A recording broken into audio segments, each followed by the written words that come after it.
안녕하세요. 로사네 집의 로사입니다. 오늘 제가 우리 언니들의 고민을 한 방에 해결해 줄 너무너무 이제 귀하신 분을 모셨어요. EBS 60분 부모, SBS 우리 아이가 달라졌어요 방송 출연, 그리고 아이의 마음을 읽는 내면 육아 이 책 저자이신 이보연 작가님이세요. 와, 자 언니들 박수. 작가, 반갑습니다. 네 작가님 안녕하세요. 작가님 예. 카메라 대고 인사 한번 해주세요. 예, 안녕하세요. 저는 이보연입니다. 아시는 분은 아시고 모르시는 분은 또 처음 웬 여자야라고 할 수 있는데요. 저희는 아이를 상담하고 부모님 교육하는 그런 일을 하는 사람입니다. 오늘 즐겁고 유익한 시간 가져보아요.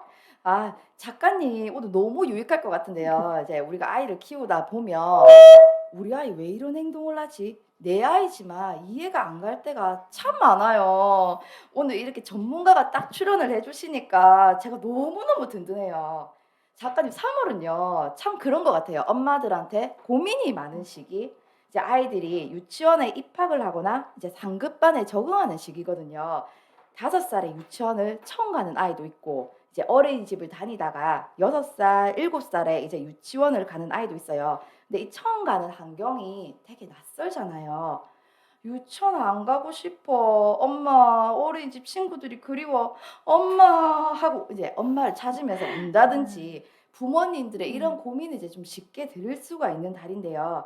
유치원 처음 가거나 아직 적응하지 못한 아이들, 이 아이들의 마음을 좀 더 어떻게 보듬어 줄 수가 있을까요? 사실 우리 어른도 새로운 것을 시도할 때 떨려요. 그러니까 음, 그게 싫다라는 감정이 아니라 사실 되게 떨리는 그런 감정일 때가 되게 네, 많아요. 예. 어른들은 그냥 나 좀 기대되는데 조금 떨려, 긴장돼 이렇게 말하지만 어린아이들은 아직은 그런 표현들이 좀 부정확하기 때문에 싫어 뭐 이런 식으로 표현을 하게 되죠. 네. 그래서 부모님은 또 그 얘기를 들으면 또 가슴이 덜컥 내려앉아 갖고 왜 싫어? 뭐 선생님이 뭐 무서워? 뭐 친구들 때려? 뭐 이렇게 약간 오바를 하게 되는 경우들이 있는데요. 네, 예. 사실 대부분의 아이들은 보통 한두 달 내에는 기관 적응을 해요. 그렇기 때문에 아이의 감정은 무시하면은 안 돼요. 아이가 나 가기 싫어라고 했을 때 아유, 좀 오늘은 어린이집 가기가 좀 싫어. 요런 정도로 간단히 일궈는 주지만 너무 지나치게 오버해서 싫어, 안 다닐 거야. 요렇게는 안 하셨으면 좋겠고 음. 그래서 대부분의 아이들은 사실은 두 달 내에 적응을 하기 때문에 큰 문제가 없고 또 이 아이가 적응을 하냐 안 하냐에 우리가 확인할 수 있는 기준이 뭐냐면은 등원할 때는 뭐 이러면서 갔는데 하원할 때는 표정이 괜찮다. 그럼 걔는 적응하는 중이에요. 그래서 크게 걱정 안 아. 하셔도 돼요. 그런데 어떤 아이는 하원할 때도 표정이 죽상이야. 너무 안 아. 좋아. 그리고 밤에 잠들기 전에 막 울어요. 가기 싫다라고 한다거나 뭐 이런 경우들이 이제 오게 되면은 요 아이는 조금 적응하는 데 어려움이 있을 가능성이 높은 아이다. 이렇게 조금 보셔야 돼요. 네. 근데 예. 이런 아이들은 대체 어떤 아이들이냐? 조금 낯가림이 조금 심한 아이들. 그래서 음. 새로운 곳에 적응하는 데 시간이 오래 걸리는 아이들이라고 할 수 있거든요. 그래서 이런 아이들 같은 경우에는 성인의 개입이 필요해요. 그럼 여기서 말하는 성인은 누구냐?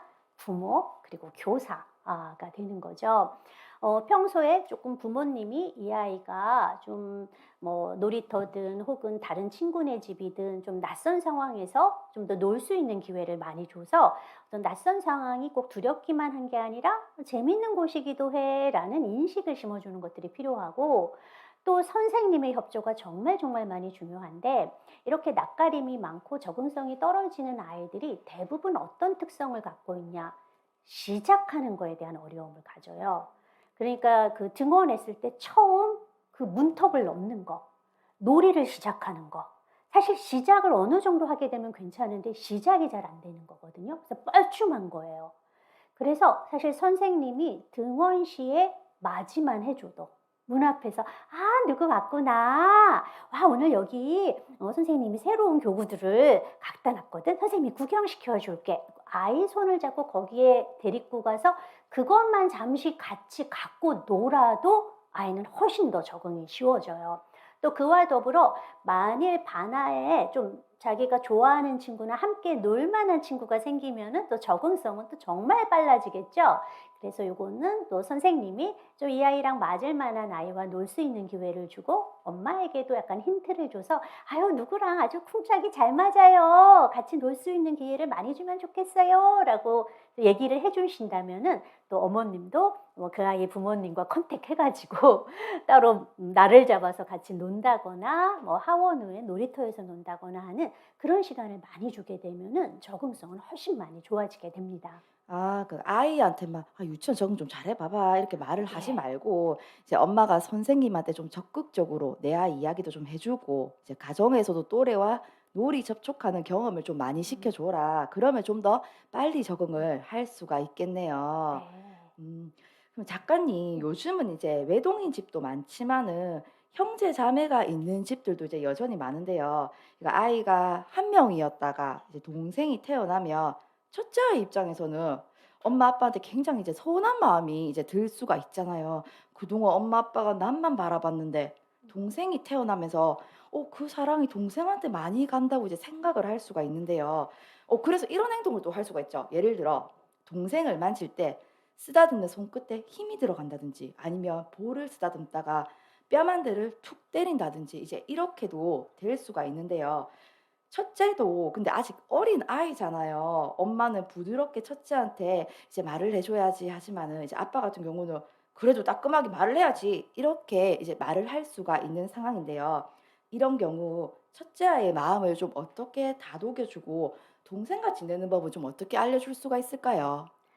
우리가 아이 마음을 제대로 잘 다독여 주고 그리고 좀 문제라고 생각되는 행동을 좀 경감시키려면 아이가 왜 그 행동을 하는지 그 이유를 반드시 알아야 하죠. 아이가 왜 동생에게 해코지를 하는가? 이거는 동생 자체가 그냥 싫다, 밉다, 그 이유라기보다는 나는 좀 부모의 관심과 사랑을 좀 더 많이 받고 싶은데 동생에게 그 관심이 좀 더 쏠리면서 내가 관심을 좀 많이 못 받는 것 같아. 그 이유거든요.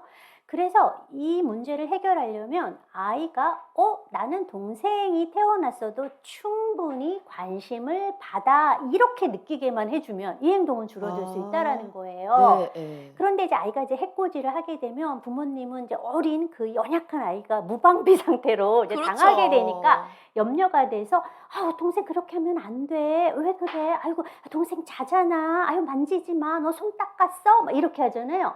근데 이게 다 관심이 되는 거예요.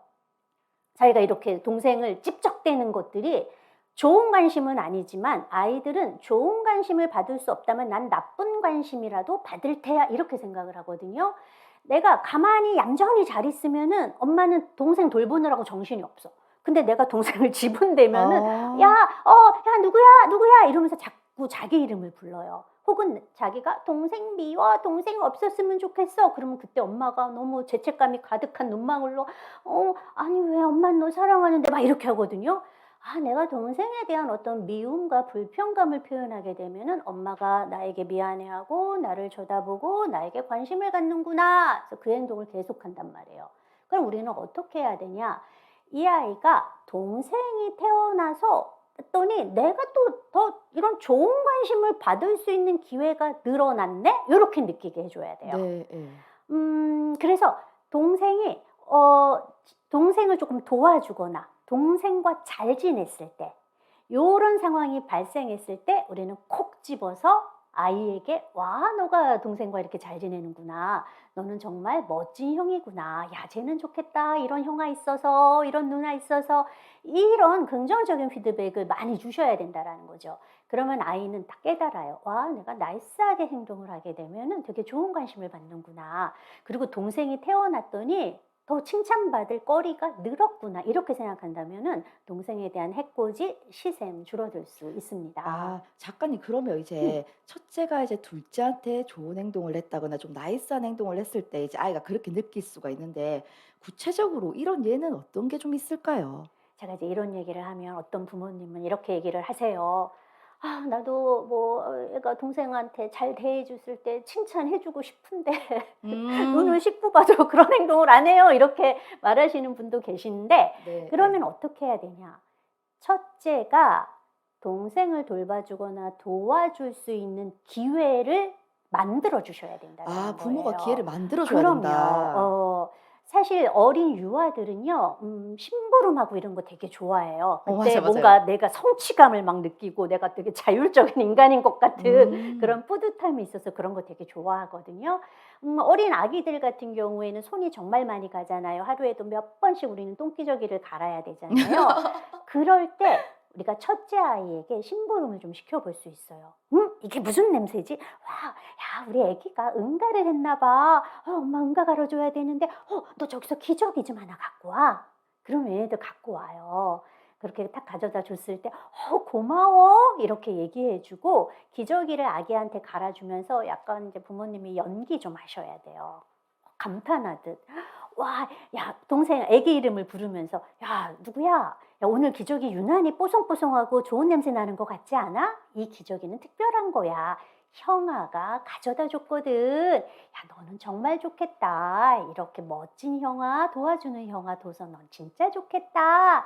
그럼 형아한테 고마워해야지. 그래서 손 한 번 이렇게 발 한 번 흔들어주고, 동생도 정말 좋아하는구나. 고마워. 너가 이렇게 도와줘서 엄마 일이 조금 수월해졌구나. 이렇게 얘기를 해주면 얘는 막 엄청난 성취감을 갖게 되고, 와, 내가 동생에게 되게 좋은 형하고 이런 걸로 좋은 관심을 받는구나. 라면 기꺼이 부모님을 돕고 동생을 어떤 경쟁자나 시샘의 대상이 아닌 자기에게 도움이 되는 존재로 느끼게 될 수 있어요. 그래서 말만 잘해도 음. 많이 이런 해코지나 시샘은 줄어들 수 있습니다. 아 그럼 해코지한다고 이제 첫째를 뭐라 할 게 아니라 이제 첫째가 둘째를 돕거나 이제 부드러운 행동을 했을 때 칭찬을 듬뿍 해 주고 이제 자존감을 올려주자 이제 이렇게가 되겠네요. 그럼 작가님 요즘은요 좀 맞벌이가 좀 많잖아요. 맞벌이 가정 같은 경우에는 이제 할머님들이 보통 아이를 많이 봐주시는데요. 뭐 아이 유치원 등하원할 때나 그리고 엄마 아빠가 퇴근하고 밤에 올 때까지는 이제 음. 보통 봐주시거든요. 근데 또 이런 고민도 있을 수가 있겠더라고요. 예를 들어서 아이가 엄마 아빠 말은 안 듣는데 할머니 말씀은 또 잘 듣는다는 거예요. 이제 아이 입장에서는 주 양육자가 할머니로 또 보일 수가 있겠다 생각이 드는데요. 양육자가 여럿일 때 생기는 이런 답답한 상황에서는 우리가 도대체 어떻게 해줘야 할까요? 이런 고민 정말 많으세요. 양육자가 여럿이다 보니까 진짜 사공이 많으면 배가 산으로 가는 그런 안 좋은 일이 일어나기도 하고.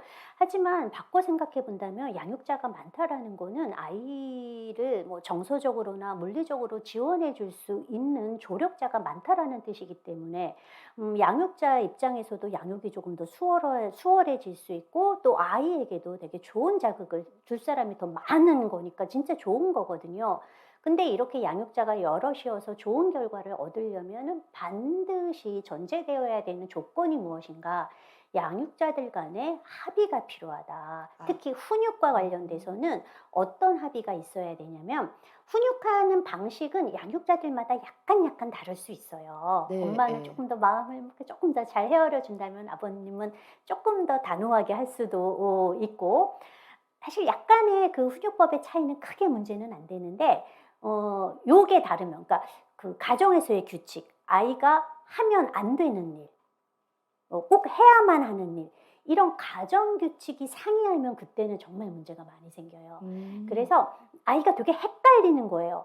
내가 할머니에게 이런 행동을 했을 때는 괜찮았는데 아빠는 안 된다 그래. 그럼 애는 어떻게 생각하겠어요? 아빠가 나쁜 사람이에요. 아빠가 이상한 사람이에요. 그럼 아이 말을 안 들어요. 그래서 요런 부분들은 양육자가 여럿일 경우에는 반드시 사전에 합의를 해라. 아, 우리는 가정의 규칙을 뭐로 할까? 이거로 합시다라고 사전에 합의된 양육 규칙을 갖고 이거를 실행에 옮기는 것들이 필요해요. 그런데 이런 규칙을 합의를 했음에도 불구하고 아이가 엄마 아빠 말을 잘 안 듣는다. 어떨 때 이런 상황이 생길까? 사실 이런 상황은 부모가 훈육을 피하거나 포기했을 때 가장 많이 일어납니다. 아, 그런 예. 경우에요. 그러니까 부모님이 이렇게 훈육을 포기하게 된 이유에는 여러 가지가 있을 수 있어요. 정말 많은 경우는 부모님이 이제 맞벌이를 하다 보니까 아이와 함께할 시간이 되게 적어요. 맞벌이 하는 게 죄가 아닌데 이상하게 맞벌이 하는 가정의 부모님들이 되게 죄책감이 많아요. 근데 그러실 필요 아무래도 근데 없거든요. 그럴 수밖에 막 어 없는 마음이 들어요. 예예. 그럴 필요 없어요. 음. 근데 그 죄책감이 많다 보니까 훈육은 아이가 잘못한 행동을 했을 때 발생을 하는 거잖아요. 그래서 양육과는 달리 조금 더 팽팽한 긴장감이 수반이 되잖아요. 아이와 그렇게 친하게 지내는 시간이 부족한데 내가 이런 훈육까지 해 버리게 되면 '아이와 나와의 관계가 깨지지 않을까? 아이가 나를 싫어하지 않을까?' 하는 두려움에 훈육 자체를 포기하는 경우들도 많고, 또 다른 경우는 '나는 잘 모르겠어. 어떻게 해야 될지 모르겠어.' 그래서 겁을 집어먹어서 그냥 안 돼.'라고 했다가 애가 떼를 부리면 알았어, 알았어.'라고 그냥 포기하는 경우가 있고, 또 다른 경우는 뭐냐면 다른 양육자가 훈육을 방해할 때, 회방 놓을 때. 예를 들면 아이가 아빠에게 좀 잘못된 행동을 했어요. 뭐 아빠가 이제 텔레비전, 뭐 핸드폰 그만 보라고 하니까 "싫어, 싫어." 그러면서 막 아빠한테 막 발길질을 막 하는 거예요. 그래서 아빠가 이제 아이를 잡고 "아니야. 때리면 안 돼." 딱 이렇게 하니까 아이가 막 울면서 "아빠 미워, 미워. 아빠 바보야." 그러면서 "할머니!" 이러면서 할머니한테 막 뛰어가요. 그때 이제 할머니가 이제 어떤 거를 하냐. 그 안아줘. 그러면서 아빠가 무섭게 했어요." 막 이런 거. 맞아, 맞아요. 그래서 "아이고 아빠 왜 그러냐. 아빠 나빴다. 아빠 뗐지. 그러지 마세요. 우리 뭐 누구한테 그러지 마세요." 뭐 이렇게 한다거나 "아유 이제는 그렇게 안 할 거지. 이제는 안 한대요. 그러니까 화내지 마세요." 할머니가 그걸 다 대변해 주거나 두둔을 하게 되면 아이는 '나는 할머니한테만 잘 보이면 돼.' 혹은 '할머니는 나의 피난처야. 그럼 아빠도 꼼짝 못해.' 라는 생각을 하게 돼서 할머니 외에 다른 양육자의 권위를 굉장히 낮추어 보게 되고, 그래서 말을 따르지 않는 경우가 있어요. 그래서 이런 경우라면은 반드시 그 다른 양육자가 훈육을 하게 될 때 너무 회방을 놓거나 그 사람의 권위를 이렇게 깎는 그런 행동을 하지 말라는 거예요. 그래서 아까 같은 경우에 아이가 할머니한테 쪼르르 오면 할머님은 어떻게 해 줘야 되냐. 아이가 뭐 자기를 피난처로 삼고 오는 것 자체는 잘못된 행동은 아니에요. "아유 아빠가 이러이런 것 때문에 지금 너한테 얘기를 하고 있구나." 그럼 아빠 미워." 막 이렇게 얘기를 한다면, 그럼 할머니한테 안기려고 그러면 살짝 떼어 놓고 "하지만 지금은 아빠가 너한테 할 말이 남아 있는 것 같아. 아빠한테 가야지." 하고 아빠한테 데려다 줘야 돼요. 그렇게 되면 아이는 할머니가 아빠를 대하는 태도를 보고 '아빠 만만한 상대 아니구나. 아빠도 권위가 있는 사람이구나. 내가 요런 상황에서 이렇게 내뺄 수 없구나.' 이걸 알면서 이제 그런 다른 성인 양육자의 말을 조금 더 잘 따를 수 있습니다. 이게 부부 사이에서도 마찬가지예요. 아빠가 뭐라고 하는데 엄마가 "아우 그럴 수도 있지."라고 방해를 한다거나, 네 반대로 예. 엄마가 훈육을 하는데 "아우 애야 애인데 뭘 그래. 뭐야 아직 어린데." 이러면서 아빠가 빼내거나 이렇게 이런 모습들, 그리고 아이 앞에서 막 부부끼리 논쟁을 벌일 때도 아이가 다 지켜보면서 '아이 참 저 어른들이라고 별로.' 막 이런 생각을 하게 되니까 네 예. 성인 양육자들끼리 서로 존중하는 모습을 보여주는 거, 그게 아이가 조금 더 따라야 할 지시에 보다 잘 순응할 수 있게 만드는 그런 방법입니다. 이게 오늘 진짜 지금 이 방송을 보면서 이제 뜨끔하는 집들이 엄청 많을 거거든요. 저부터도 그러는데 일단은 이제 사전에 가정 규칙을 확실하게 합의를 하고 어른들끼리도 서로 존중하는 모습을 보여주자. 이제 이런 내용이 될 것 같네요. 그다음 질문을 한번 보면요. 작가님 아이들이 이제 집에서 되게 말을 보통은 잘해요. 이제 유아라 하더라도. 근데 밖에만 나가면 꽁꽁 얼어버리는 아이들이 있어요. 뭐 예를 들어서 집에서 막 얘기를 막 잘하다가 밖에 나가서 갑자기 인사를 잘 안 음. 한다든지 이제 아는 사람을 만나도 반응이 없다든지요. 그냥 얼음 이렇게 되는 아이들이 좀 있거든요. 그럼 엄마들 반응은 "아유 얘 갑자기 왜 그래? 아 인사해야지." 이제 엄마들도 당황스럽긴 마찬가지인데요. 근데 도대체 밖에만 나오면 이런 우리 아이의 속마음은 이제 과연 뭘까요? 사실 이런 아이들은 불안이 높은 아이들인데, 불안 중에서 어떤 불안이 높냐면 사회 불안이라는 게 높아요. 그럼 사회 불안이 뭐냐?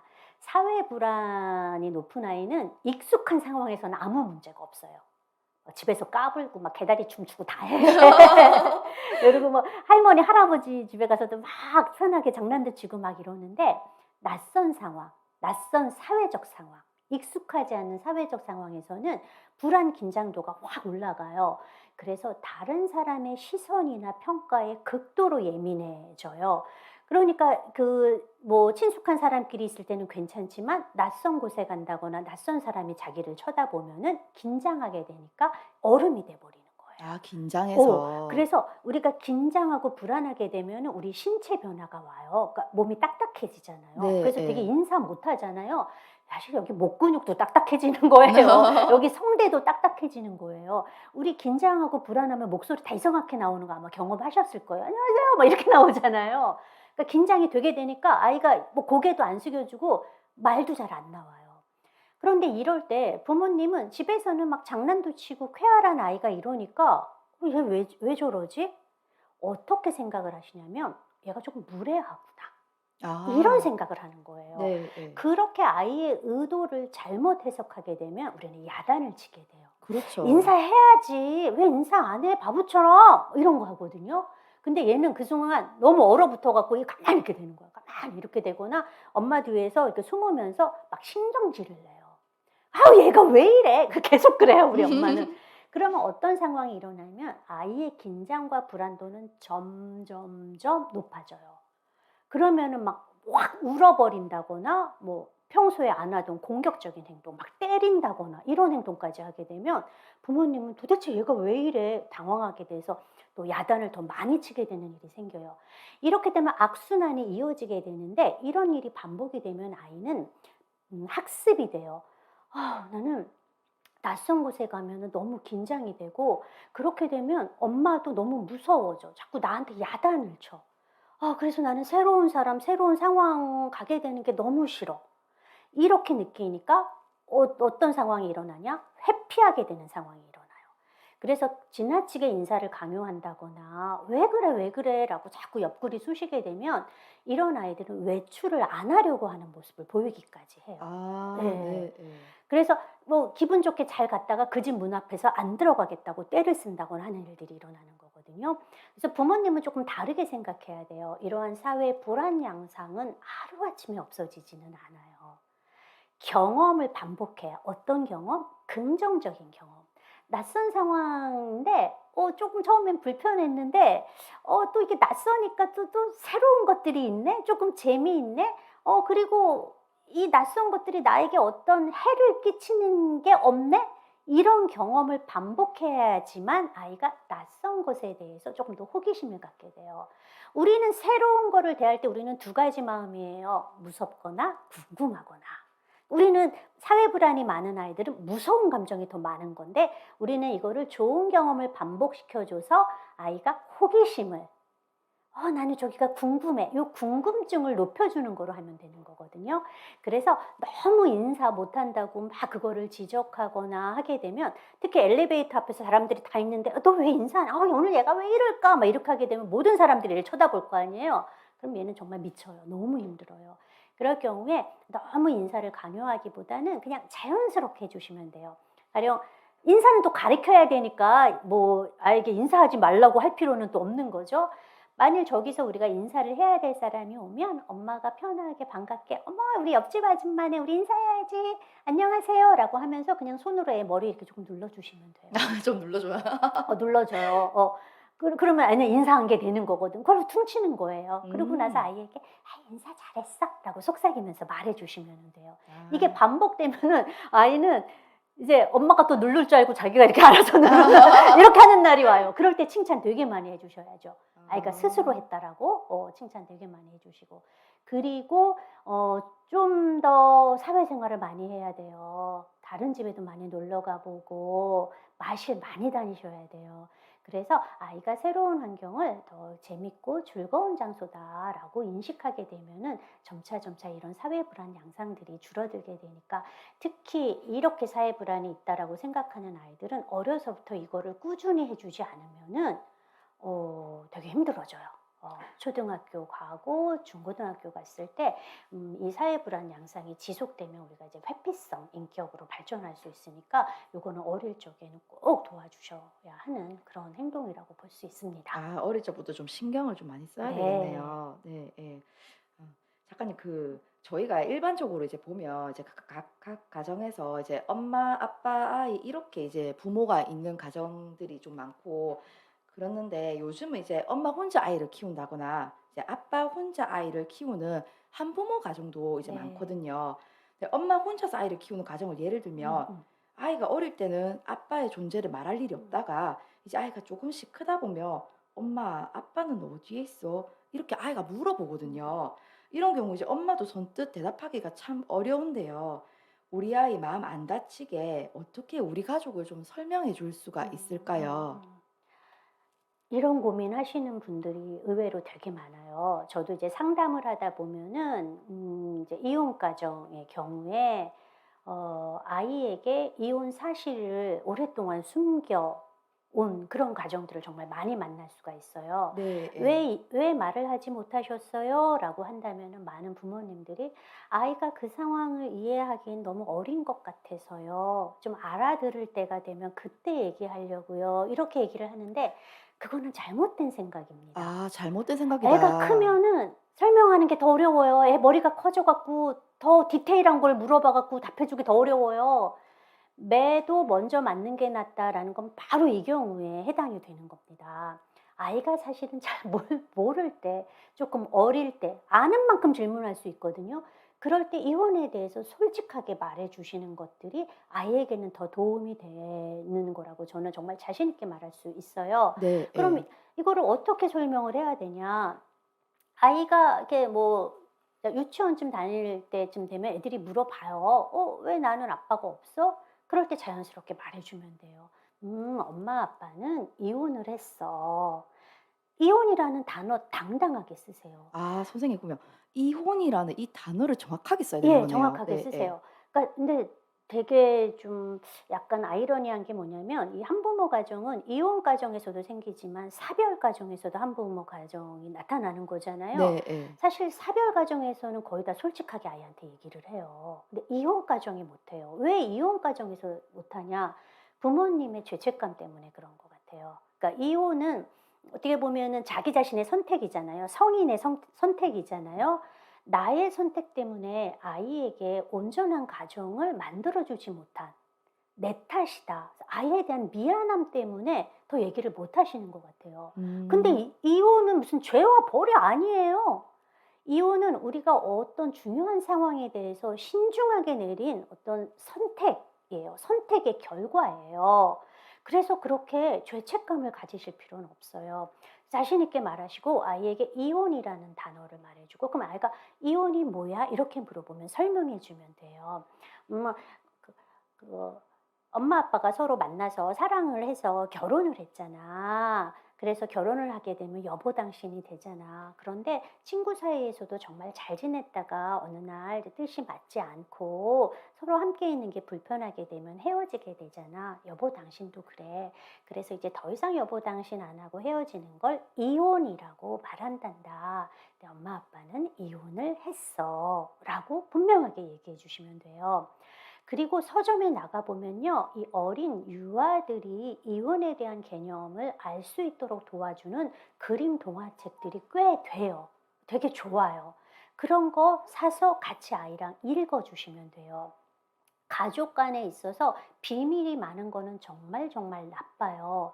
이혼 가정 아이들이 되게 힘들어하는 것 중에 하나가 뭐냐면은 내가 그 같이 살고 있지 않는 그 부모, 가령 엄마랑 살고 있는 아이는 뭐 아빠가 되겠죠. 뭐 아빠랑 살고 있는 애는 엄마가 되겠고 그 부모가 되게 궁금해요.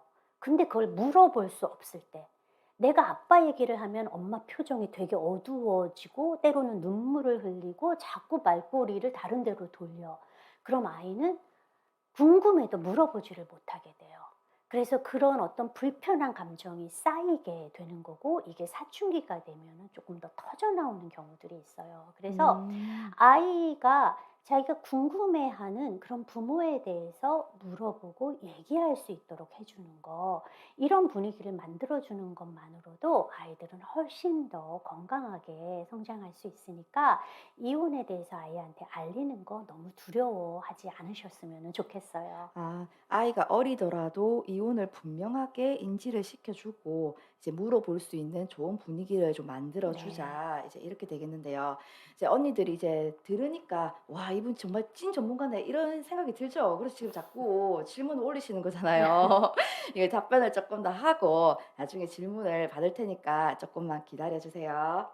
음. 네. 선생님 또 아이들 같은 경우에는 뭘 자꾸 이제 이기려고 하는 좀 습성 그런 게 있더라고요. 이제 아이들은 특히 또 1등 이런 걸 음. 좋아하잖아요. 예를 들어 뭐 보드게임을 할 때 보면 자기가 졌어요. 그럼 난리가 나요. "아 다시 해, 다시 해. 아니야, 아니야, 아니야." 판을 엎어 버린다든지 뭐 울어 음, 음, 버린다든지 화를 낸다든지 이제 이런 경우들이 생기는데요. 집에서 이런 상황이 생기면 내 자식이니까 부모님들은 또 일부러 져줄 수가 있어요. 근데 유치원을 가거나 친구들이랑 놀 때 친구들은 이런 거 절대 져주지 않잖아요. 당연히 우리 아이가 또 질 수도 있고요. 이제 보통 부모님들은 "아 져도 괜찮아. 이게 뭐라고." 이제 이렇게 말을 하지만 사실 아이들한테 이 말은 잘 통하지가 않더라고요.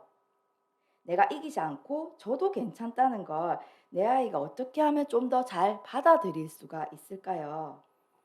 이렇게 1등을 하려고 하고 승부욕을 보이게 되면 부모님들은 염려를 하시는데 네. 사실 이거는 지극히 당연한 거고요. 건강한 거예요. 아 건강한 예. 거다. 만일 아이가 게임을 하는데 뭐 이기고 지는 것도 하나도 신경도 안 쓰고 뭐 그냥 그러면 이건 되게 무기력한 거예요. 우리가 이제 학습이나 이런 걸 하려면은 성취욕이 있어야 되거든요. 네 그러니까 예. 뭔가 잘하고 싶어 하는 마음이 있어야 되는 거기 때문에 이거 자체는 나쁘지 않은데 1 등을 하려는 거는 결코 비정상적인 행동이 아니고 건강한 행동인데 아이가 배워야 할 거는 뭐냐면은 좌절을 감내하는 힘을 키우는 거를 배워야 하는 거예요. 왜냐하면 게임이라는 거는 규칙이 있고 승패가 있고 경쟁적인 요소가 있는 사실 약간은 좌절감을 불러일으킬 수 있는 스트레스 상황이 있는 그런 게 이제 게임인데 이때 아이가 이기면 좋지만 졌을 때 그 좌절감들을 너무 격하게 표현하지 않고 어느 정도 참아낼 수 있도록 가르쳐야 되는 거 요걸 하셔야 되는 거고요. 요거는 언제 많이 하게 되냐면은 유치원 7세 반 있죠. 1년 동안 이거 가르쳐야 돼요. 하루아침에 안 돼요. 그러면 어떻게 아이가 이런 좌절감을 좀 견뎌낼 수 있게 가르쳐 줄 수 있을까? 거기에는 즐거움에 대한 게 있어요. 자, 게임을 할 때 그 많은 부모님들이 게임을 할 때 너무 진지하게 하세요. 그러니까 이기고 지는 거에만 너무 신경을 쓰면서 해. 괴로 야 뭐 내가 이기고 있다. 너 지겠다. 나 6 나왔네. 아이고 잘 됐다." 막 이거만 하는 거예요. 그러면 아이도 승부에 화신이 돼요.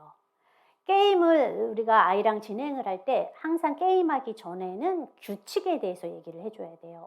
이 게임은 뭐 이렇게 이게 규칙이고 주사위는 자기 차례에 한 번만 던질 수 있고 자기가 마음에 안 드는 숫자가 나왔다고 또 던지는 건 안 돼. 만일 그렇게 한다면 그건 반칙이고 반칙을 하게 되면 우리 게임은 거기서 중단이 될 거야. 이게 규칙이에요. 네 예. 자, 그럼 아이들은 아직 시작하기 전이어서 "알았어, 알았어. 빨리 해, 빨리 해." 그래요.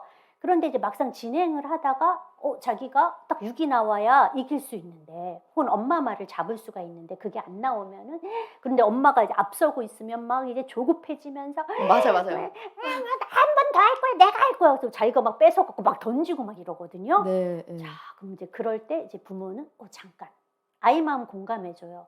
"아유 이 게임에서 지게 될까 봐. 아유 너가 지금 좀 긴장을 많이 했구나. 좀 떨리는구나." 마음 읽어 준 다음에 규칙에 대해서 얘기해 주는 거죠. "근데 아까 엄마가 게임 시작하기 전에 이 게임 할 때 규칙에 대해서 말했지? 우리는 반칙은 할 수 없어. 주사위 던지기는 자기 차례에 한 번만 할 수 있는 거야. 너가 계속 하려고 다시 또 주사위를 던지려고 한다면은 우리 게임은 여기서 아쉽지만 끝내게 될 거야." 이렇게 말해 주는 거예요. 네 예. 자, 그런데 아이가 무시하고 지가 던지고 6 나왔다." 이러고 막 말을 이겨요. 그럼 그때 엄마는 게임판을 정리하는 거예요. "아니야. 이제 너는 규칙을 어겨서 아유 아쉽지만 이번 게임은 끝이야." 이렇게 말해 줘요. 그럼 아이가 난리가 나겠죠. 그렇죠. 그런데 여기에서 아이가 게임을 진행하는 동안 즐거움을 느꼈는지 아니면은 즐거움을 느끼지 못했는지에 따라서 다음번에 게임을 할 때 규칙을 받아들이는 태도에 정말 큰 차이가 나요. 일단 애는 게임을 못하게 된 거거든요. 근데 게임하는 동안 별로 즐겁지도 않았어. 자기는 이겨야만 즐거운 거였어. 그러면 끝나도 뭐 엄마랑 안 해 이렇게 뻐대요. 그런데 게임하는 동안 되게 재밌었어요. 엄마가 와 아슬아슬하다. 어이구 이렇게 했구나. 저렇게 했구나. 야, 나 떨렸지. 엄마 막 이렇게 나와갖고 막 이렇게 얘기를 하면 아이는 게임 진행하는 동안 굉장히 즐거웠거든요. 그랬는데 자기가 규칙을 그 순간에 좌절을 참아내지 못해서 규칙을 어겨가지고 게임이 중단이 됐어요. 너무 아쉬운 거예요. 그렇죠. 나 저거 되게 재밌었는데. 이기는 것도 좋지만 게임하는 과정에 엄마랑 티키타카한 것들이 되게 재밌었는데. 아쉽단 말이에요. 그래서 다음번에 또 게임을 하자고 해요. 그러면 엄마가 다시 규칙을 쫙 설명을 해주잖아요. 자기가 또 약간 반칙을 하고 싶은 상황이 딱 났을 때 엄마가 규칙에 대해서 다시 한번 상기시켜 주면은 아, 내가 지난번에 이 상황에서 말을 안 들어가지고 규칙을 어겨갖고 게임을 계속 못했지. 그래서 나 너무 아쉬웠지. 그래, 안 되겠다. 나는 이기는 것도 좋지만 게임하는 이 과정이 너무 즐거우니까 조금 참고서 해야겠다. 그래서 규칙을 지켜요. 그래서 그럴 때 부모님이 칭찬을 정말 듬뿍듬뿍 해주셔야 돼요. 와, 너가 규칙을 지켰구나 이런 거. 그리고 만약 게임을 하다가 부모님이 이겼어요. 네. 이럴 네. 때 부모님의 반응 진짜 중요한데요. 애 앞에서 너무 잘난 척하지 마시고 이겼다 막 이렇게 하지 마시고 그러면 승부욕을 더 자극하니까. 그럼 이제 아이는 자기가 졌어요. 지는 건 누구나 싫어요. 그럼 아이도 약간 현타가 와요. 그런데 아이들을 가만히 관찰을 하면 지자마자 난리치지 않아요. 자기도 잠시 정적이 흘러요. 네. 네. 네. 뭐지? 나 졌네? 라고 현실 파악하는 시간이 와요. 아이가 다시 정신이 돌아와서 졌잖아 다시 막 이거 하기 전에 부모님 빨리 선수 쳐야 돼요. 아이가 잠시 이렇게 뭐지? 나 준 거야? 라고 했을 때 얼른 우리 아들 기특한 것 좀 봐. 전에는 게임에서 지면 속상해서 떼를 쓰곤 했는데 오늘은 정말 의젓하게 참는구나. 정말 멋지구나. 참을성이 많이 생겼구나. 그러니 너랑 게임하는 게 엄마도 정말 즐거워지네. 이렇게 얘기를 해주셔야 돼요. 이렇게 칭찬을 받으면 아이가 떼를 쓸 타이밍을 놓쳐요. 내가 이렇게 칭찬받았는데 이제 와서 이렇게 하기가 자기도 조금 멋졌거든요. 그럼 자기가 또 평소에 부모님이 애한테 전했던 말들 좀 얘가 좀 받아들였으면 하는 말을 자기 입으로 해요. 뭐 게임에서 질 때도 있지 막 이러죠. 맞아. 야, 게임은 맨날 이길 수 없는 거지. 아빠는 너보다 더 공부도 많이 하고 어른이라서 더 똑똑하지만 너랑 게임할 때 막 이럴 때 지기도 하고 또 너가 이기기도 하고 반대가 되기도 하지. 요때 가르쳐 주는 거지. 아이가 막 져서 난리 쳤을 때, 야, 세상에, 항상 어떻게 네 맘대로만 되냐. 질 때도 있고, 이길 때도 있고, 너 사회생활 해봐. 이런 연설 할 필요는 없어요. 그러니까 어린아이들을 우리가 다룰 때 항상 염두에 두셔야 될 게 뭐냐. 아이들은 오롯이 경험으로 배운다. 시행착오를 거쳐서 배운다. 그래서 우리는 아이가 자신의 어떤 잘못을 좀 바꿀 수 있고 적절한 행동을 할 수 있는 경험을 많이 제공해주면 아이는 그 경험대로 따르게 될 거니까 말로만 하지 마시고 경험을 어떻게 제공해 줄까에 조금 더 주목하셨으면 좋겠어요. 요즘은 이제 애들이 집에서 보드게임을 굉장히 많이 하는데요. 이제 아마 오늘 이 답변이 많은 분들한테 도움이 꽤 많이 됐을 거라고 이제 생각이 들어요. 오늘 정말 다양한 사례가 많이 나오죠. 이제 다른 사례를 하나 더 보자면 이제 친구들에게 양보만 하는 아이들이 있어요. 이제 분명 자기도 하고 싶은데 우선은 내 아이가 친구한테 양보를 한다고 해요. 근데 집에 와서 엄마한테 그 상황을 얘기를 하면서 이렇게 말을 한대요. "엄마 나도 그거 하고 음, 싶었어." 그럼 또 엄마 마음은 아프잖아요. 매번 양보만 하라고 또 가르칠 수도 음, 없고요. 그러니까 속마음과 다르게 친구들한테 자꾸 양보만 하는 아이에게 도대체 어떻게 표현하라고 알려줘야 음, 음, 할까요? 음. 내 귀한 아이가 이제 그런 말을 하면 부모님들은 너무 속상하고 속상함에서 화가 나요. 맞아요, 맞아요. 그래서 아이에게 "아 그러니까 너가 한다 하지. 맨날 엄마한테 와서 이렇게 말하면 그 앞에서는 찍소리도 못 하고 맨날 엄마 앞에서만 하면 엄마가 어떻게 하라고." 이런 거 하시면 안 되는 거예요. 대부분 그렇게 말씀을 이제 이거는 이제 하시거든요. 어렸을 적에 유행어 깐대 똑까예요. 아이가 지금 맞아 갖고 힘든데 거길 또 까는 요런 거예요. 그거 하지 마시고.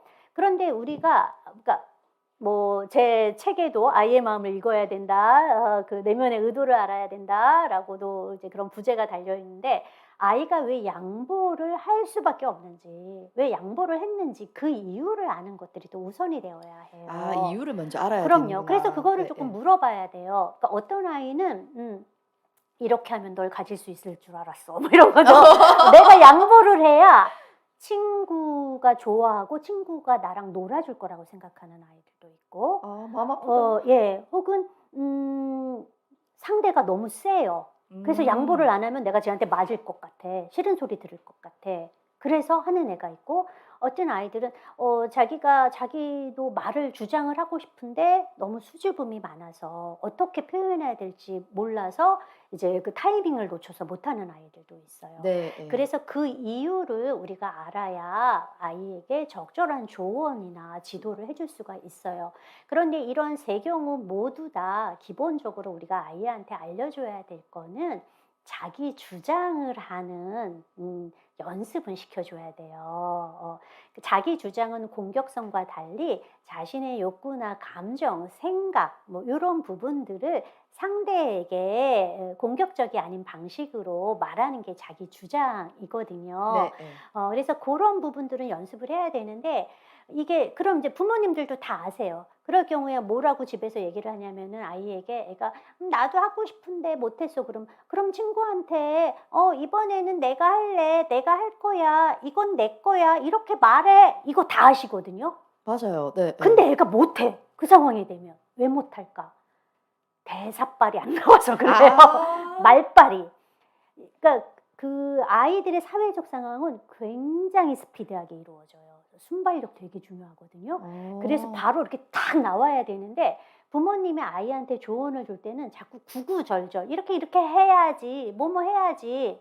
그러니까 아이가 그 상황에서 이거를 자기 말로 어떻게 표현해야 될지 이게 빨리 안 나오는 거예요. 그래서 타이밍 되게 많이 놓쳐요. 네. 그럼 예. 이거를 높여 주려면 어떻게 해야 되냐? 상황극 놀이, 역할 놀이를 많이 하실 거를 추천해 드려요. 아, 작가님, 그 상황극 놀이는 이제 음. 구체적으로 어떻게 알려주면 되는 거예요? 그러니까 만약 이 아이가 특히 어떤 아이와 놀고 와서 "그때 뭐 그랬어 저랬어." 이런 얘기 되게 많이 네. 하잖아요. 예. 그러면은 엄마가 그 아이 역할을 하는 거고 내 아이는 자기 역할을 하는 거예요. 그래서 음. 그런 어떤 양보해야 그러니까 같이 어떤 물건을 나눠야 되거나 자기 주장하는 어떤 상황을 만들어요.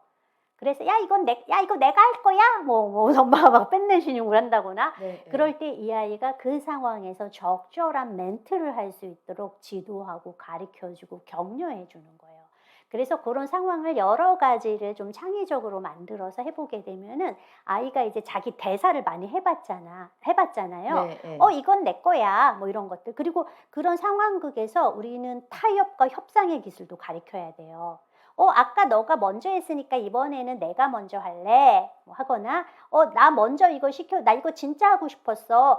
나 이거 먼저 시켜 주면은 다음에 놀 때는 너가 그거 2번 더 해." 뭐 이런 거 있잖아요. 음. 이런 타협과 협상의 기술 혹은 "야 우리 순서를 지키자. 우리 가위바위보로 정할까?" 요런 것도 다 알려주는 거예요. 그래서 그거를 아. 엄마랑 상황극 놀이에서 열심히 하게 되면은 네. 예. 말빨이 좋아져 가지고 사회적 상황에서 조금 더 잘 나오게 되는 거고 아이도 그렇게 하고 나서는 되게 뿌듯해 할 거예요. 그럼 실행에 옮긴 거에 대한 또 칭찬 잊으시면 안 되겠죠. 아, 그러면 이런 아이들 같은 경우에는 이제 이유도 한번 물어보고 자기 주장 네. 연습도 해 보고 이런 계속하는 경험 같은 게 좀 많이 그렇죠. 필요하네요. 예. 음.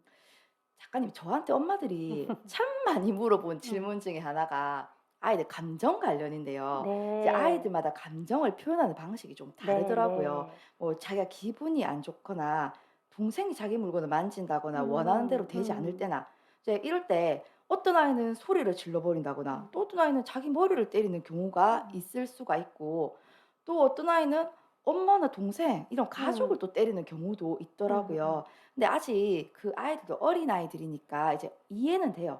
그런데 이게 만약 아이한테 좋지도 않고 동생이 있는 경우는 동생이 또 그 모습을 보고 따라할 수도 음. 있단 말이에요. 근데 제 팔로분이 이제 저한테 그러셨어요. 아이한테 집에서 미디어도 안 보여주고요. 음. 한 대 때린 적도 없이 키우셨대요. 근데 이렇게 말하는 그 엄마 입장에서는 이제 굉장히 답답할 거라 생각이 네. 참 많이 들던데요. 원하는 대로 되지 않을 때 화를 내는 아이를 좀 어떻게 하면 다독여 줄 수가 있을까요? 그 어머님들의 그 당황감 충분히 이해가 돼요. 나는 아이에게 좋은 모습을 보여주려고 되게 애썼는데, 쟤는 맞아요. 왜 저래? 뭐 이런 생각 하시는 경우가 있어요. 그런데 아이가, 어린아이가 특히 3돌 미만의 아이가 화가 났을 때 발을 구르고 물건을 던지고 때리고 벽에다가 머리 박고, 이건 사실은 되게 자연스러운 행동이에요. 아 자연스러운 예, 행동이라고요. 네. 굉장히 예. 놀라운데요. 네, 되게 네예. 그러니까 왜 이게 자연스러운 행동이냐면, 그 3돌 미만의 아이들은 아직 자신의 감정을 다루는 법을 충분히 익히지 못한 데다가 언어가 아직은 미숙하기 때문에 자신의 생각 감정을 언어로 표현을 잘 못해요. 그러니까 음. 언어로 표현을 못하니까 어떻게 해요? 몸으로 할 수밖에 없는 거예요. 그래서 이런 공격적인 행동은 만 3세가 지나면서, 그러니까 언어가 발달하면서 많이 줄어요. 그런데 만 3세 이상이더라도 말이 늦은 아이들은 조금 더 몸으로 표현하기 때문에 이런 공격적인 방식으로 표현을 하게 될 수가 있어요. 네 예.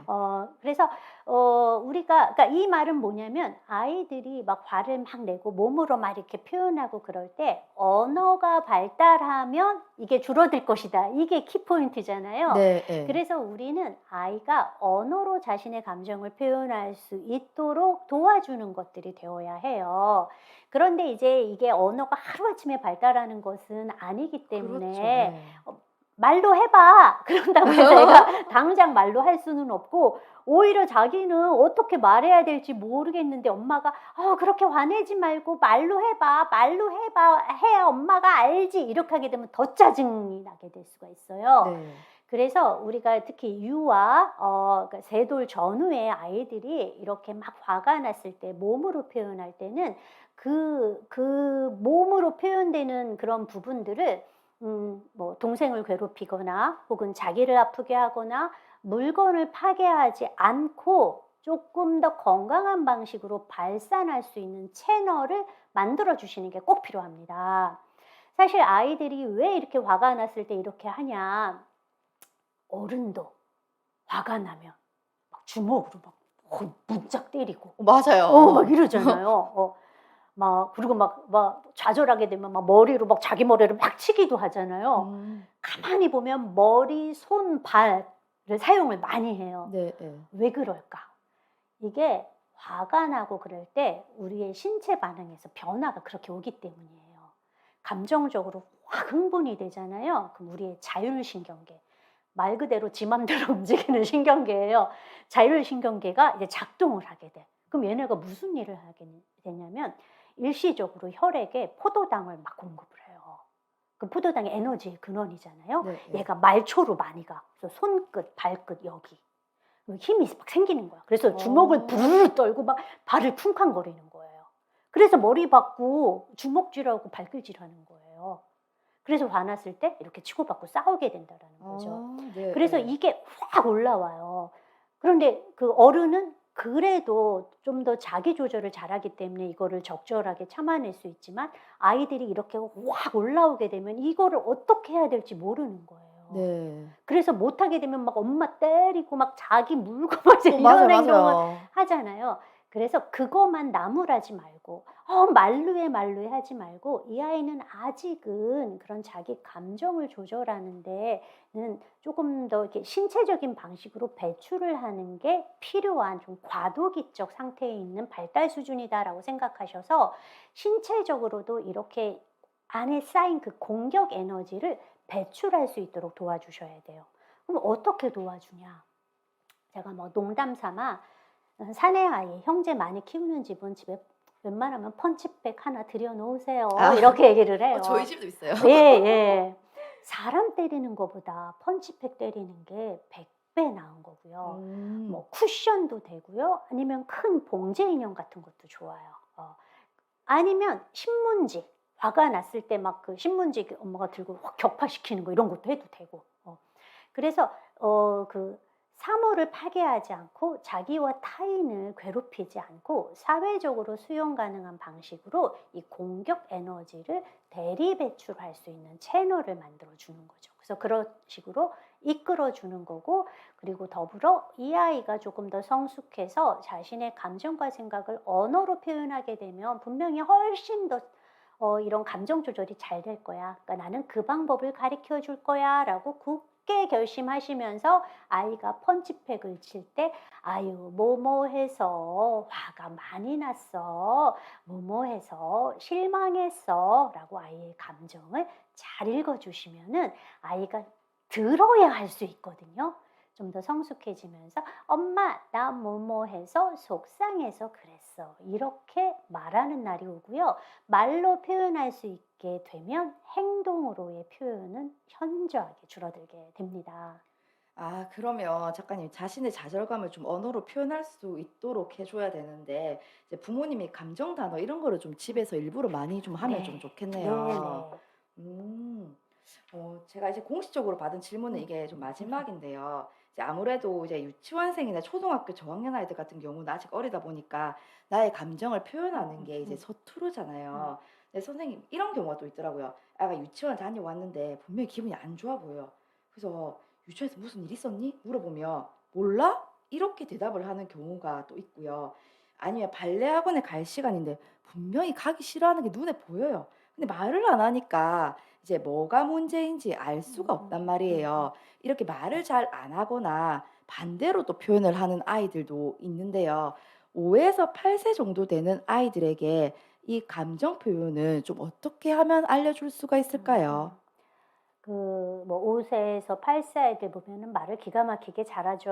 어른 찜쪄먹게 잘해 갖고 아이들이 부모님 생각에는 아이들이 모든 말을 다 할 수 있을 거라고 생각하지만 그렇지는 않아요. 그러니까 감정 같은 경우 정서 이거는 매우 추상적이고 사실 모호한 거여 가지고 음. 아이들이 그거를 배우기가 그렇게 쉽지가 네. 않아요. 예. 그래서 그리고 자기 감정이 뭔지를 사실 잘 몰라요. 그렇겠어요. 네. 네. 예. 특히 양가 감정 같은 거는 아이가 이해하는 데 시간이 굉장히 오래 걸려요. 그러니까 음. 좋으면서 싫은 거 뭐 이런 거 있잖아요. 아, 좋으면서 싫은 거 예. 그런 양가 예. 감정. 그래서 그 동시에 좋으면서도 싫을 수 있다? 이게 정상적인 감정이다? 이거를 이해할 수 있는 연령이 한 초등학교 3 학년 정도예요. 아, 그럼 그러니까 상당히 작가님 느려요. 이 양가 감정이 드는 경우는 예를 들어서 어떤 경우가 있어요? 가령 엄마가 좋은데 때로는 엄마가 싫잖아요. 네. 예. 그거를 그러니까 애들이 잘 이해를 못 해서 그리고 반대로 엄마가 자기를 사랑하지만 잘못했을 때 야단을 치잖아요. 네. 예. 그럼 그때는 자기를 미워하는 것 같잖아요. 네. 그런데 어른은 가령 사춘기 뭐 이후의 아이들은 엄마가 막 잔소리해도 그냥 "에이." 이러면서 별로 상처를 안 받아요. 음. 그거는 엄마가 지금 나에게는 짜증을 내지만 엄마는 기본적으로 날 사랑해. 이 양가 감정을 이해하기 때문인데 아. 유아기 아이들은 그거를 이해를 못 해요. 그래서 네. 되게 예. 많이 불안해해요. 그래서 엄마가 화를 내면은 막 "엄마 안아줘, 안아줘."라고 붙잡는 이유가 엄마가 지금 화가 났으면 나를 이렇게 밀쳐낼 거라고, 엄마가 나를 완전히 아. 미워할 거라고 생각해서 그래요. 네. 그래서 예. 어린아이들의 그 불안의 상당한 이유가 이런 양가 감정을 이해하지 못하는 곳에서 비롯된다라고 이제 할 정도거든요. 그래서 음. 아이들은 감정을 정확하게 잘 이해를 못하기 때문에 자기 속내를 명확하게 표현하는 것 자체가 잘 안 돼요. 네. 예. 그래서 우리는 그거를 이해를 해야 하고, 그런데 그런 애한테 우리 부모님들은 어떤 말을 가장 많이 하냐? 말을 해야 알지. 나도 하고 싶은데 어떻게 해야 될지를 몰라. 그래서 우리가 앞서서도 얘기하신 것처럼 아이가 자신의 감정과 생각, 의도들을 제대로 말할 수 있게 우리는 모델 역할을 많이 해줘야 된다라는 음. 거예요. 그래서 마음 읽어준다라고 하죠. 네. 그래서 예. 아이가 어떤 행동들을 했을 때, 아, 너가 뭐뭐해서 뭐뭐 하구나. 우리가 영어로 얘기하면 저렇게 얘기하라고 해요. I feel because. 음. 인과관계. 너가 뭐뭐해서 기쁘구나. 너가 뭐뭐해서 좀 창피하구나. 너가 뭐뭐해서 화가 났구나. 이런 부분들을 많이 해주게 되면 아이도 자신의 감정을 보다 잘 설명을 할 수 있게 되고요. 네, 예. 또 말을 할 수 있는데도 못하는 아이들의 상당수는 뭐냐면 좌절했기 때문이에요. 내가 말을 해도 별로 먹힐 것 같지 않아. 부모는 내 말을 잘 경청하거나 잘 수용하지 않아. 이런 부모에 대한 기대가 적을 때도 아이들이 표현을 안 해요. 아, 기대가 적을 예, 왜냐면 때. 그러니까 제가 상담을 하다 보면은 이렇게 표현을 못하는 아이들이 굉장히 많이 하는 얘기가 뭐냐면은 어차피 안 될 텐데요. 이 말을 되게 많이 해요. 아. 어차피 안 될 텐데 말해봤자 그냥 나만 상처받잖아요. 그래서 이런 경우에는 아이의 말에 잘 경청을 해야 하고 아이의 요구를 다 들어주라는 뜻은 아니에요. 하지만 비난하지는 말라는 거예요. 네, 예. 가령 발레 학원을 가기 싫어하는 것처럼 보이면은 너 지금 발레 학원 가기 싫어서 그렇지. 이렇게 얘기를 하면 아이가 어이씨 나 말도 안 했는데 벌써 화내. 이렇게 되는 거예요. 아. 그래서 웃기다. 그거를 화내지 말고 "아유 너 오늘 표정을 보니까 이제 발레 학원은 좀 가기 싫은 것 같구나." 이렇게 비난 없이 얘기해 주고 네, 예. 그런데 그거는 너가 아프거나 특별히 할 일이 있으면은 그럴 때는 못 가지만 그냥 좀 가기 싫은 거로는 그냥 빠지면 안 돼. 이건 약속이거든." 하고 그냥 부드럽게 말해 주시면 되는데 또 아이 마음을 알고 너무 앞서 가지고 비난 설교할 때도 아이가 "아씨." 아. "에이씨." 요거 이제 될 수 있고 그런 경우에는 자기가 말 안 했는데 저렇게 지레짐작했으면 "아니라고." 그러면서 더 짜증을 내는 일들이 생겨요. 네, 그래서 예. 아이 말 잘 들어주고 아이의 의견을 동의하지 않더라도 수용해 주는 거. '아 너는 그렇게 생각했구나.'라고 받아주는 그런 태도만 잘 보여도 아이들이 자기 표현 조금 더 잘할 수 있게 됩니다. 아, 그렇군요. 그 작가님, 제가 지금 음. 질문을 이제 쓰신 분들 거를 쭉쭉 보고 음. 있는데요. 이제 이분 질문을 보니까 이런 경우가 좀 많이 있지 않을까. 사실 이제 부부가 결혼을 하고 이제 신혼 때까지는 행복하게 참 잘 살아요. 근데 이제 아이가 태어나면서 의견이 좀 충돌되는 경우가 네. 생각보다 좀 저도 참 느끼는데 참 많더라고요. 이제 지금 보니까 남편이 아이를 대하는 방식 또는 말이 올바르지 않다는 생각이 들면 음. 어떻게 하면 좋을까요? 저도 궁금해요. 어떻게 하면 예. 예. 좋을까요? 예. 아무래도 어머님들은 굉장히 공부를 많이 하세요. 네, 예. 이것저것 진짜 막 이런 인스타도 네, 맞아요, 들어와서 보고 맞아요. 육아 서적도 보는데 아빠들은 그런 것들을 잘 못하지 않아요, 솔직히 말해서. 음. 근데 정말 배운 아빠들은 하려고 되게 많이 노력해요. 아. 그래서 사실 부모님들이 하셔야 될 거는 이 아빠들이 조금 더 자기가 그 부모의 역할이 되게 중요하다. 아이를 대하는 태도가 되게 중요하다라는 거를 인식시키는 게 진짜 저는 필요하다라고 생각이 들어요. 네, 예. 그래서 이거를 어떻게 인식을 시켜줄 건가. 그거는 상대 배우자의 스타일을 잘 간파를 하셔야 되는 거고 아. 텔레비전에서 나오는 육아 프로그램을 자연스럽게 보게 하는 방법도 있을 수 있고 너무 막 강요를 하면 되게 싫어해요. 근데 그렇죠. 뭐 육아 서적 중에서 그래도 "요 문장은 좋다."라고 하면은 "이거 읽어 봐."라고 퉁명스럽게 하는 것보다 여보 이거 내가 읽어 봤는데 이거 우리가 알아두면 되게 좋을 것 같아."라는 식으로 뭐 카톡 한번 보낸다거나 그리고 아빠가 항상 못하지 않을 거거든요. 어떤 때는 웬일인지 아빠가 애한테 조금 더 다정하고 친절하고 엄마가 맞아요. 바라는 투로 할 거예요. 네, 예. 우리가 모든 집에서 다 아들 하나 키운다 하잖아요. 큰아들 하나 키운다 하잖아요. 네, 예. 칭찬해 주셔야 돼요. 아빠가 이렇게 딱 그렇게 했을 때 비아냥거리면 안 돼요. 웬일이야?" 뭐 이렇게 하게 되면 안 되고 아빠가 그렇게 했을 때 아빠한테 여보 아까 당신이 그렇게 말하니까 제가 표정이 달라지더라. 와 듣는 나도 되게 좋았어. 쟤도 정말 좋았나 봐. 앞으로 그렇게 좀 말해 주면 진짜 좋겠다."라고 칭찬해 주면은 그래? 내가 이런 행동을 했더니 상대가 저걸 이렇게 느껴?" 그거를 조금 더 인식하게 되면 아버님들도 좀 더 변하려고 노력할 거예요. 음. 그래서 가랑비에 옷 젖듯 세뇌시키셔야 합니다. 아, 가랑비에 옷 젖듯 세뇌를 이제 아들 하나 있다 생각하고 좀 음. 더 시켜야 되겠네요. 잔소리, 비난은 되도록이면 하지 마세요. 잔소리, 비난을 하게 되면 사람들은 저항을 해요. 그래서 음. 자기가 옳다라는 걸 더 보여주기 위해서 자기식대로 더 행동을 하니까 마음에 안 드는 부분보다 조금이라도 마음에 드는 부분이 있다면 그 점을 격려하고 부각시켜 주는 거 잊지 마세요. 음. 작가님 지금 응, 맨 밑에 있는 이제 응, 댓글을 보니까 형 누나와는 잘 놀지만 동생과는 놀지 못해요. 동생에게 무조건 다 안 돼 하고 물건도 뺏고 힘으로 가려고 하는데 어떻게 해야 할까요? 이제 응, 이러시거든요. 이제 보통 아이들이 보면 저희 아이들 같은 경우도 지켜보면 이제 언니, 응, 오빠 이런 응. 또래랑은 또 친하게 잘 지내려고 하는데 동생이랑도 이제 이런 경우가 있을 경우도 예. 또 있는가 봐요. 예, 예. 네, 예. 그건 되게 당연해요. 특히 아이들은 놀이 상대로요, 자기보다 유능하고 현명한 사람을 선택해요. 네, 예. 그래야 배우는 게 훨씬 많거든요. 재밌고. 음. 어린애들은 자기가 막 가르쳐야 되니까 힘들고, 뭐 자기, 예를 또 어른들이 또 계속 뭐, 애기니까 모르잖아, 뭐 양보해야지, 그런 말 해갖고 더 싫게 만들어요. 아. 근데 동생과 놀면서도 자기가 즐거울 수 있다. 내가 조금 더, 좀 괜찮은 사람인 것 같다. 이렇게 또 느끼게 해주면 아이들이 또 기꺼이 놀아요. 그래서 동생을 도와주거나 혹은 뭔가를 가르쳐 줄 때 우리가 그거에 대해서 아이에게 칭찬을 듬뿍 해주는 거 필요하고요. 특히 동생과 좀 놀이하지 않으려고 한다면은 부모님이 조금 아이디어를 내시면 좋은데, 가령 집에서 간단한 뭐 게임놀이, 그러니까 그 보드게임 뭐 그런 거 말고 레크레이션류의 같은 그런 게임 같은 거 할 때요, 네, 예. 얘랑 동생을 같은 편으로 만들어 주시는 게 되게 도움이 돼요. 아, 같은 같은 편으로 편으로. 해갖고 둘이서 뭐 으쌰으쌰 응원도 하게 하고, 그리고 이제 그때 이제 우리가 할 종목은 조금 협력하는 거면 좋아요.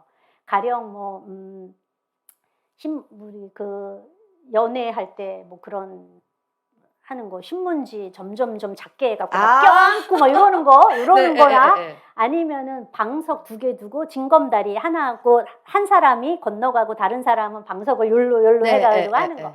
그럼 이제 둘이 협조를 해야 되는 거거든요. 그런 거를 시켜요. 그래서 뭐 그 엄마 아빠가 한 팀이 되고 얘가 동생이랑 한 팀이 되고 그러면은 막 둘이서 어쨌든 잘해보려고 협력할 거 아니에요. 네, 그럴 때 예. 요것도 우리 내레이션 또 엄청 또 아, 또 해줘야 돼요. 필요하네요. 네. 와, 지금 형이 이렇게 해주고 있습니다. 와, 동생이 뭐뭐라고 있습니다. 와, 둘이 아주 죽이 척척 맞는군요. 둘이 환상의 팀입니다. 막 이런 거 막 해주면은 갑자기 우애가 샘솟아요. 서로 아. 뭔가 같이 해냈다, 도왔다, 막 이런 음. 느낌에. 그래서 요런 어떤 기회를 주는 거, 네, 제가 예. 말씀드렸잖아요. 애들은 경험이다. 음. 동생과 함께해서 즐겁고 재밌는 경험, 그리고 자기가 되게 괜찮은 사람이 된 것 같은 경험을 하게 되면 아이도 동생에 대한 어떤 이미지가 확실히 좋아지게 될 겁니다. 아, 작가님 오늘 마지막 음, 질문 하나 볼까요? 네, 음. 아침마다 등원할 때 옷 투정이 심한 아이 네, 어떻게 해야 할까요? 원하는 옷만 계속 입혀줘야 할지. 이게 좀 애들은 날이 추워도 뭐 따뜻한 옷을 입는다든지 날이 더워도 음, 음, 갑자기 추울 때 입는 옷을 입는다든지 음. 좀 이렇게 다르잖아요, 어른들이랑요. 근데 이럴 때는 좀 어떻게 해야 되는가요? 네, 이제 우리가 또 그 옷 투정을 하는 그 행동에는 또 여러 가지 이유들이 있을 수 있어요. 네, 그러니까 예. 이유를 잘 알아야 돼. 만일 이 아이가 평소에 다른 때 외출할 때는 별로 옷 투정을 하지 않아. 네, 예. 그런데 꼭 이상하게 어린이집 갈 때만 옷 투정을 해. 음. 그러면은 무슨 문제일까?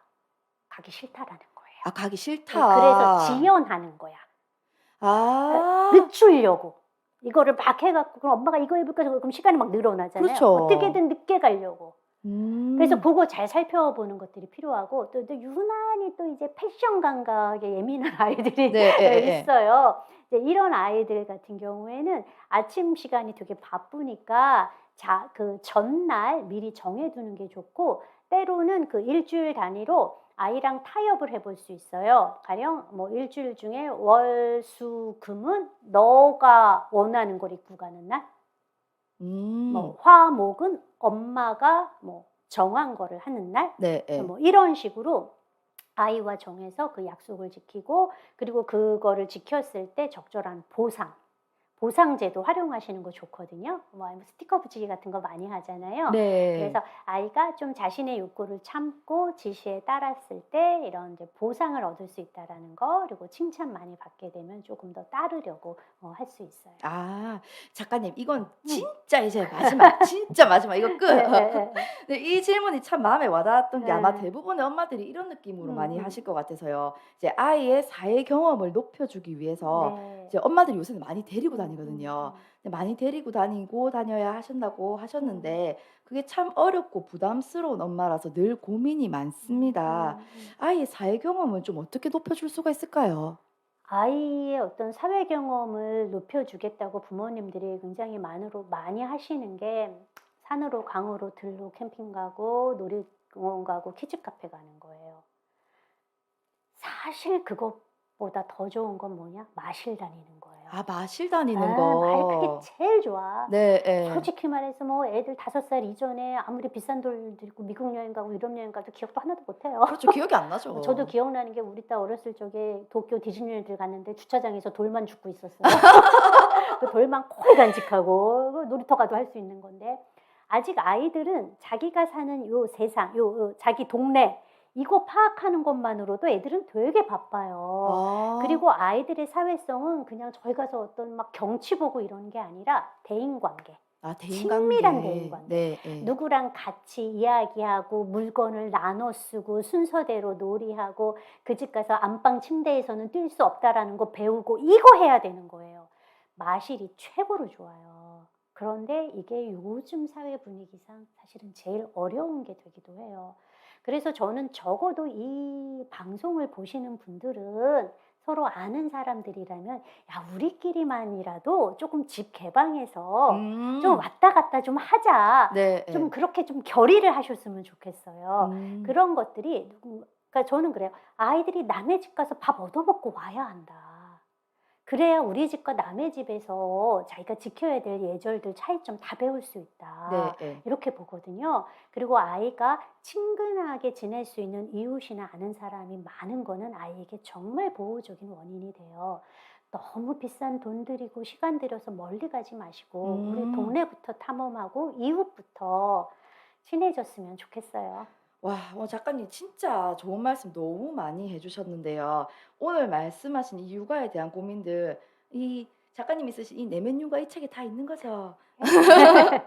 와 오늘 진짜 너무 유익한 시간이었어요. 사실 아이를 키울 때 엄마들은 궁금한 게 정말 많거든요. 근데 이걸 어디 묻고 싶어도 정확하게 말해 줄 사람이 없으니까 참 음. 답답하기만 한 상황이었는데요. 작가님 오늘 명쾌한 설명 그리고 이 긴 시간 동안 라이브로 진행해 주셔서 진심으로 감사드려요. 우리 언니들 이제 고민 많이 해결되셨죠? 도움 되셨으면 채팅창에 하트 한번 바바바바 날려주세요. 작가님 오늘 이 영상을 보시는 분들은 대부분 이제 5에서 7세 유치원생 부모님들이 이제 많으실 건데요. 이 부모님들한테 한번 해 주실 말씀이 있으실까요? 아마 나중에 나이가 들어서 아이들이 다 장성하고 나서는 아마 여러분들이 사진첩을 볼 때 요 시기에 사진첩을 가장 많이 보실 거예요. 아 그때는 '이때는 빨리 컸으면 좋겠다.'라고 생각하셨겠지만 이 삶의 한 큰 주기 중에서 '이 시기만큼 귀엽고 천진난만하고 아름다웠던 시절이 있을까.'라는 생각이 들거든요. 네 예. 그런데 이 어떤 이 빛나는 시간을 잘 누리지 못하는 거는 '육아가 자꾸 어렵다.'라고 생각해서 내 아이의 음. 행동이 이해가 안 돼서 답답하기 때문에 이 시간을 잘 즐기지 못하는 거거든요. 네 예. 제 책이 모든 것들의 해답이 될 수는 없지만 그래도 부모님들이 많이 염려하시는 부분들에 대해서 그래도 조금 '아 그럴 수 있겠구나.'라는 생각이 드실 수 있도록 제가 좀 적어 보았어요. 아는 것이 힘이니까 좀 이런 책도 읽으시고 또 주변에 맘맞는 사람들과 이야기도 나누면서 육아에 대한 자신감 얻고 이 빛나는 시기, 이 아름다움을 충분히 느끼셨으면 좋겠어요. 그리고 저는 이 방송을 보시는 분들은 그 자체로 이미 '절반은 좋은 부모님이다.' 음. 이런 시간 내 가지고 이렇게 하는 거 결코 쉬운 거 아니거든요. 맞아요. 네. 그런 면에서 '나 되게 괜찮은 부모야.'라고 스스로 칭찬하는 시간도 꼭 가져 보세요. 잘 아. 들어 주셔서 감사합니다. 오늘 부모 교육 전문가인 이보연 작가님과 함께한 라방 이걸로 마무리하겠습니다. 언니들 화면 끌게요. 안녕. 안녕히 계세요. 한일 안녕.